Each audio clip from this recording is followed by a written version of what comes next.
વલસાડ જિલ્લા ઉમરગાંવ તાલુકાના સંજાન ગ્રામ પંચાયત અને ડીજીવીસીએલની મોટી બેદરકારી જોવા મળી। દ્રશ્યોમાં સાફ જોઈ શકો છો, લાખો અને કરોડોના ખર્ચ બનાવેલ રસ્તાની હાલત શું છે। દ્રશ્યો સંજાન ઓવરબ્રિજના સર્વિસ રોડના બંને બાજુના છે।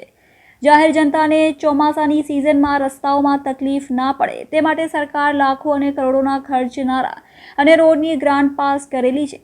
એક બાજુ આપણા દેશના પ્રધાનમંત્રી શ્રી નરેન્દ્રભાઈ મોદી ગુજરાતને સ્માર્ટ સિટી બનાવવા ઘણા બધા પ્રયાસો કરે છે। હવે એવું લાગે છે કે નીચેના અધિકારીઓ જાહેર જનતાના નામે ગ્રાન્ટ તો પાસ કરાવે છે, પરંતુ ગ્રાન્ટના તમામ પૈસાથી પોતાના ખિસ્સા અને ઘરનું રાશન ભરે છે।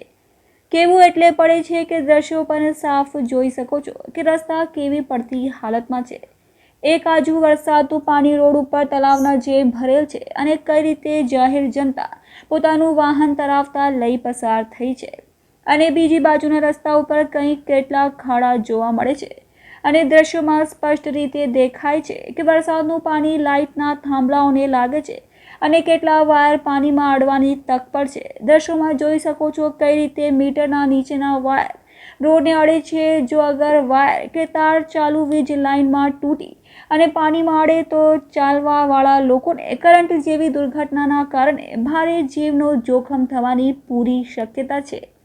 જાહેર જનતાને જો જીવની હાનિ પહોંચે તો એના જવાબદાર કોણ?